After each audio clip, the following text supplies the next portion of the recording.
Christians had it right.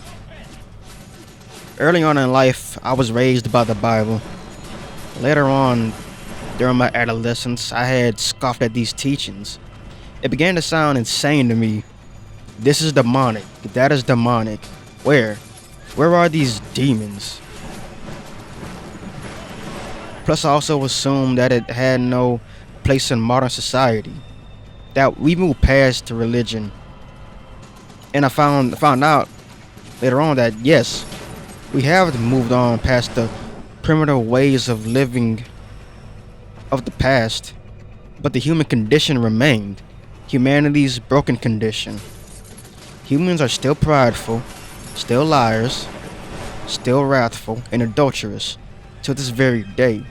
In fact, I think we encourage those behaviors. Like, you have the right to retaliate to somebody if he slights you in any way. If he says something you don't like, you can go after him financially.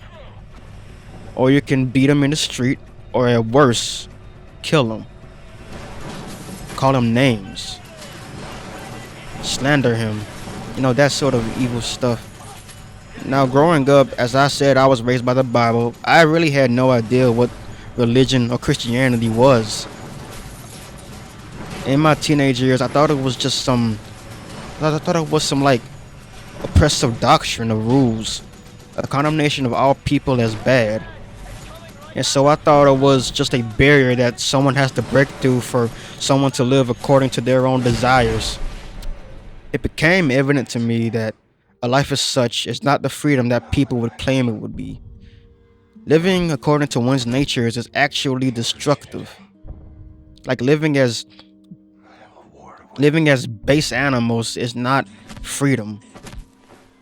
It is slavery. You're a slave to your base instincts. You need something to buffer that out. You need something to quell that within you. Living as if life is meaningless is a terrible way to live. And this nominal way of living pretty much infects the way society is today. Let's say this. Christians know what morals are. Now, I say this. Christian knows what morality is. They don't make exceptions for anybody who breaks any of their commandments. Like, it's not held under any conditions. Like, it's not held under any circumstances for, like, oh, you don't have this, go ahead and do it. It's fine. Like, they don't care if a poor person steals from a more wealthy person because he's poor. No, it's the fact that he stole. Thou shalt not steal. It doesn't matter what happened to you. We just don't do it. Yet today we have this culture seem to make excuses for anybody who does something wrong. Because he has this strife, he has this trial, so it's okay that you have to understand why he does it. I understand, and I also understand what you've done was wrong. It's not an excuse to cause pain to others because you're in pain. You move beyond that, not wallow in it and let it fester until the point where you lash out against the world. And now, whenever I see like atheists try to claim that morals are subjective, they always affirm a moral framework like Christianity. Every time. I say, for instance, they say that one man could subjectively do something for others as the greater good, but that implies, but that last part of the sentence, like greater good, what does that mean? That implies that there is something outside of themselves, something that is objective, right? But yet they claim they can just pick and choose morals. In a morally subjective world, there is no cohesion. Everybody's left to their own devices. Everyone's left to their own self-will, to their own passions, and eventually one's passion will outweigh the others. One set of morals will outweigh the others. It's just whoever's mighty. That is the oppression that they claim that Christianity has. It always happens. Look at communism. Look at the French Revolution. Those movements, those revolutions, who all involved subjugating people who felt that were a threat to their ideal country, their ideal for humanity. Now, speaking of politics, religion is deeper than politics. Simply because politics doesn't explain the nature of man. Like, yes, it only manages men. It only tells men what to do, not why. There's nothing in politics that promotes transformation, only, only compliance. July 16, 1946. And the managing of resources. Everything has gone to shit. Nazi war machine is And I would argue that it's even more legalistic than We can't catch up. religion. Our tactics are failing. Outclassed and outgunned. I mean, think about it. No one knows why. You have to have the perfect law, Desperate. the perfect set of laws, Me. the I'm most here to see an old friend and settle a score. Turn this perfect thing set around. of laws, all this overreach in order to get people in line to represent your great social order. Like back in the Bible, Jesus chastised the Pharisees Fergus, for their overly legalistic view of the law. we've got the skitters and badways over here. They lived the law so perfectly according to their own desires, Same problem here. Shacked up. and that those who didn't were severely punished, and they were despised in the eyes of the Pharisees. But Jesus always put mercy over legalistic perfection. This is what these Pharisees weren't doing. And right now, we see that with our modern liberal society, this progressive society we live under. They're trying to pass hate speech laws for criticizing certain countries. Or among ourselves, we shame people for speaking ill of this group, this certain group. You can insert whatever group here, and they're treated like the offenders are treated like they cannot be reformed in any way. They're treated as if what they've done was completely unforgivable and they must be cast out because of it. You know, there's no mercy in that. It makes everybody feel like they can't speak. It make those feel that they have to walk on eggshell. There's so much anxiety and animosity between the populace because of this. And to the populace, we talk about love. Today, the meaning of love has shifted to mean something more affirmative. I am loved. I am this. I am great. All of that. I can do whatever. Biblical love is sacrificial. It is not affirmative. You put the other person above yourself. You give more to the other than what you would give yourself.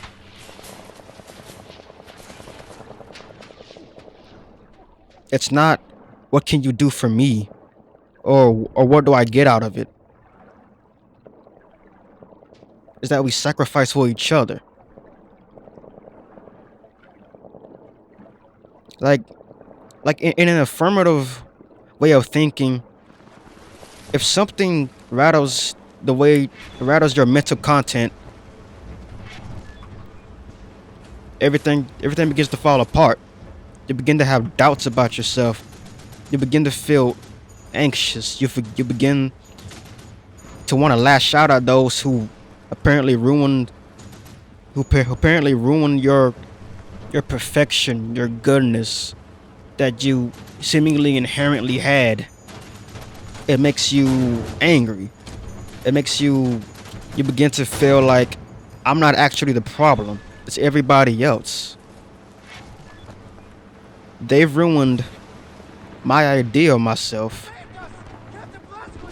And therefore, I will live in a way that will show them that I am what I say I am. By stepping over everybody,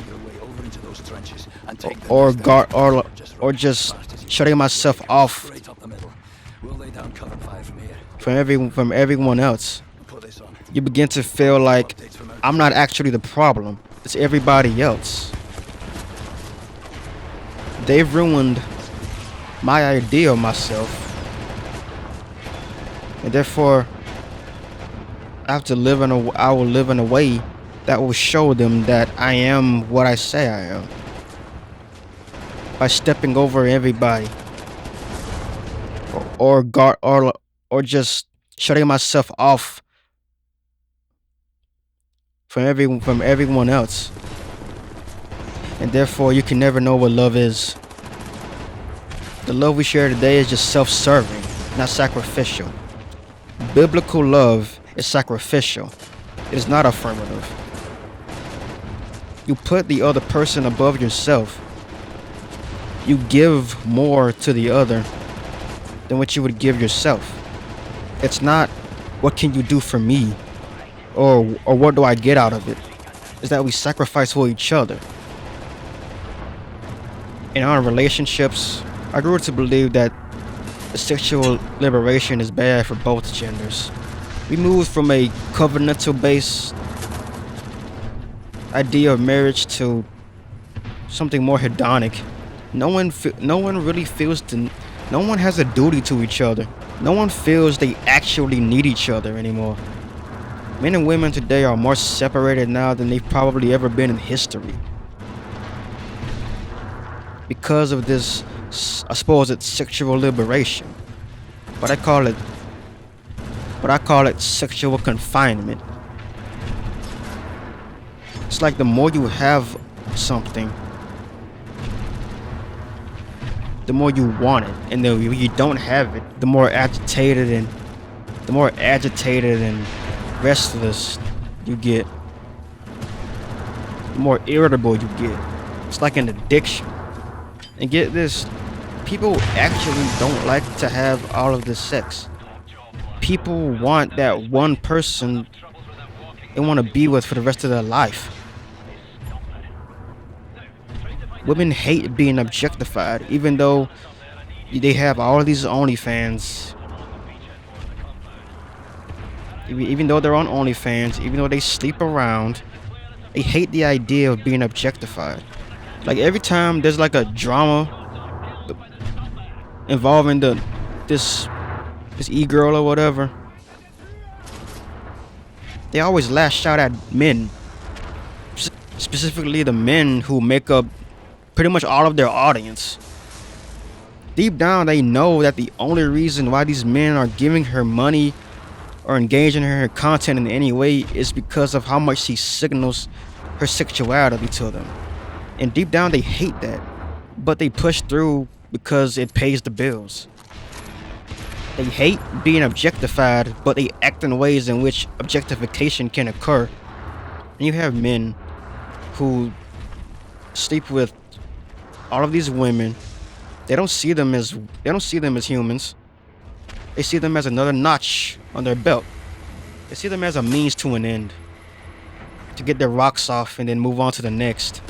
This is all just distrust and maybe hatred a little bit. But people are not animals. Can't live in carnality.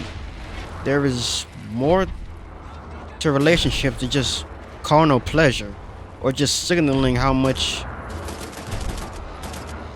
you put, or putting out how much alluring you are.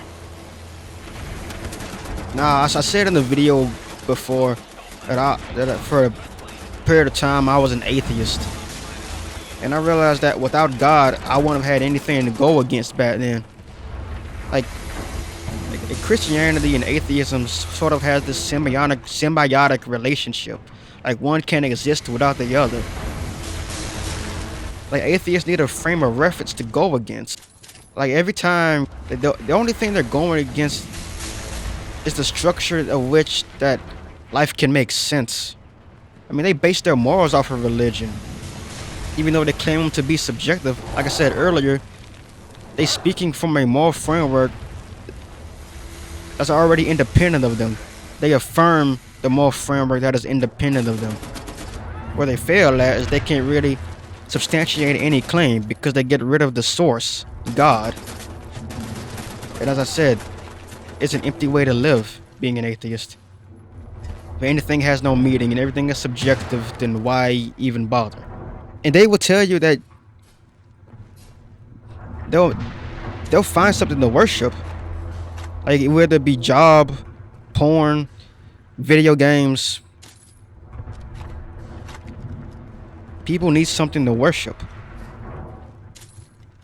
and something will fill that void. And I believe that we are built. I believe we are built to seek out something that is greater than ourselves. Like they would claim that science will prove morality, or that Christians may go against science, but they don't. Like scientific advancements have been made by Christians, like Galileo. You know, what Christians are against is like false science. Like I'm beginning to question evolution really. Like, I don't think evolution really makes sense when you really dig into it. It's like we don't even see a reason. We don't even see how a being can turn back into another being. The only thing that Christians are against is false science, like the COVID pandemic. Nothing about that was scientific. All of that was control. The whole trans debate. Like nothing about that is science. It's just to force you to think a different way than what you've been taught. You can't use science as a base of morality. It could be easily corrupted by funders, politicians, elites to push whatever agenda onto us.